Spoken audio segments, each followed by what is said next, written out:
Fort Wayne Children's Zoo looks a little different in the dead of winter. It's a really good time for us to get projects done and to spend a lot of time with the animals, one-on-one. Work trucks rest where guests once stood. The walkways may be empty, but it's not necessarily all quiet. We're breaking out machinery to renovate exhibits and to clean certain things, so it can be just as loud. Some projects come with extra helpers.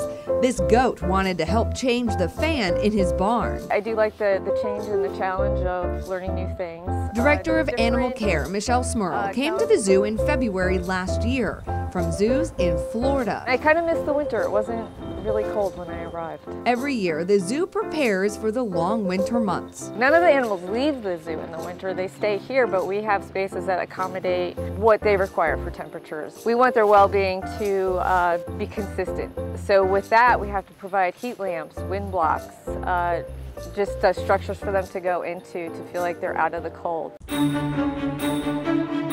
But some animals love to chill outside year-round. Canada lynx, it's a cat that is acclimated to cold weather. They love the snow.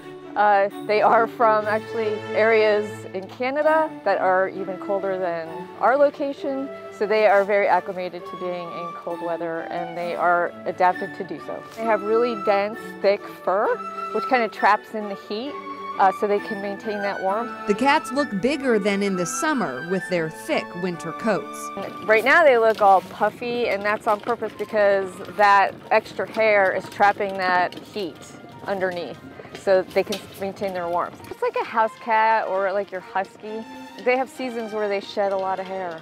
And they also, a lot of people don't know, if you look at their feet, they're really widespread, and that enables them to walk on snow really well and hold in the heat because they have fur on their feet too.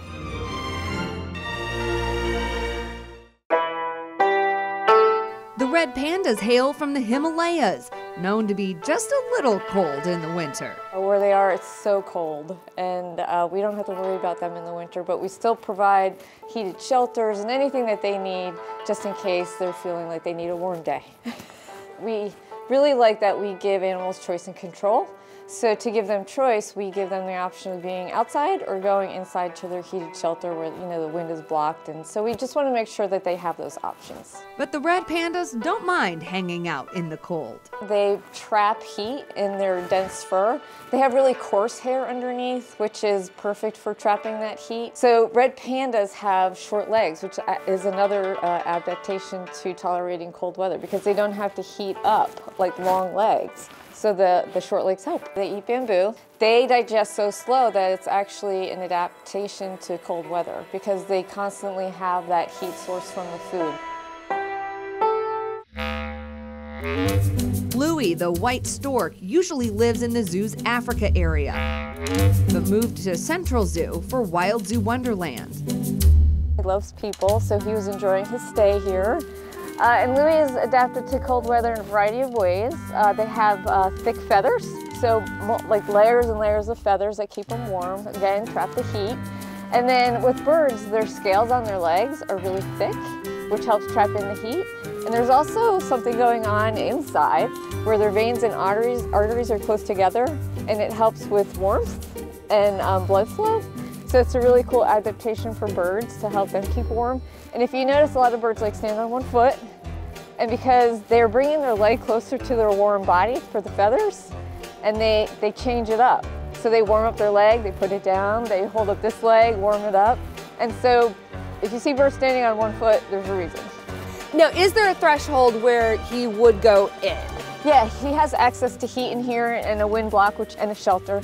But we just feel like he'd be better off in the barn. And then in a future week, when it's not quite as cold, he could come back outside. Yeah, and he doesn't stress out with those moves. He's a really laid-back bird. He's 29 years old. He's older. He's just a calm, older man. just here for it. He's just here for it. He is. The peacocks known for roaming the zoo also have new shelters. They're cold tolerant, but we still want to provide like a rain shelter and hay so they can have some of that warmth, and then they can all hang out together. They feel safer that way in the winter. We have the feeders on each side and then also other peacock shelters throughout the zoo.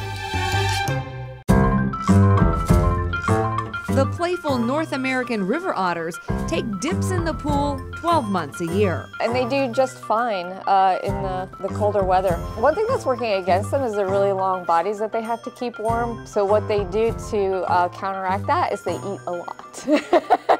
So all that food gives them the calories and the heat that they need. The main thing is fish. Their fur, how dense it is, it's like a winter coat for them. They love to play in snow. Actually, the snow helps with their coat to keep it in good shape to be able to maintain that warmth in their fur. While many species and some humans like to escape the cold, several friends at the Fort Wayne Children's Zoo are just fine hearing winter is coming.